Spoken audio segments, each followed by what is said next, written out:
wajibe dijotosi. Kusik. Perkara iki aku ora bakal ngeyel. Perkara iki aku ora bakal mel, ning aku mung kepengin ngerti Semar kuwi gelem sowan ning Astina apa ora. Nek gelem ayo tak boyong, nek ora sebabe apa. Ming kuwi tok aku ora bakal ngeyel. Nuwun sewu. Kula niki lagi arep duwe gawe. Loh, ngopo? Mecah sirahe Bagong apa piye? Bagong. Arep dipecah sirahmu. Wah, pecahe sik. Iya. Ora ngawur nino. Sang arep kok ora ngopo-ngopo diwarai. Wah, geceke sirahe. Burung ana masalah kok. Gawe masalah, Pak? Oh iya. Kok bapak kok ya manut ki piye iki? Kok ya. Sing ngomong sapa iki mau? Bagong. Tak kira Ndara Wisanggeni. Ah, beda. Wisanggeni cilik kok. Aku gedhe kok. Beda no. Nah, aku gedhe nek ditemesok tambah gedhe kok. Nuwun sewu, kula niku nedeng gadah damel. Loh, kowe duwe gawe apa? Kula kepengin bangun desa. Mula nem-neman Pandhawa sami rawuh wonten mriki, lancur-lancur Pandhawa sami rawuh wonten ing papan mriki mergi kula kepengin bangun desa.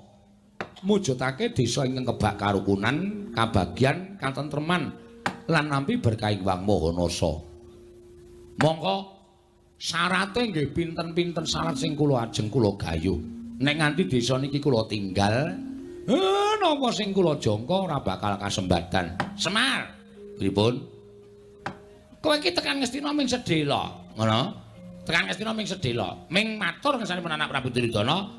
Sinuwun, kawontenanipun kados mekaten, menika wujudipun mekaten, menika wujudipun kados mekaten lan naminipun mekaten. Margi menapa panjenengan ngimpi ing mekaten menika jalaran tegesipun artosipun mekaten. Meng kowe cukup menek wis rampung, kowe njaluk bayar pira?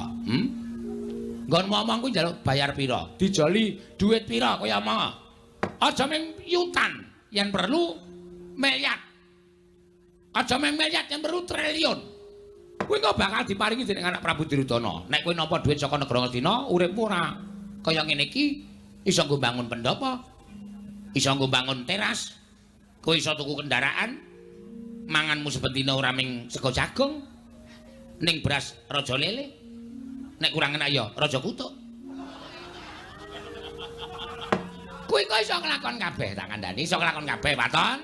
Kowe gelem tedhak nang negara Ngastina, kowe gelem sowan nang Ngastina. Nanging nek ora gelem sowan nang negara Ngastina, Semar, ora jeneng aku ngancam lho. Ora jeneng aku ngancam.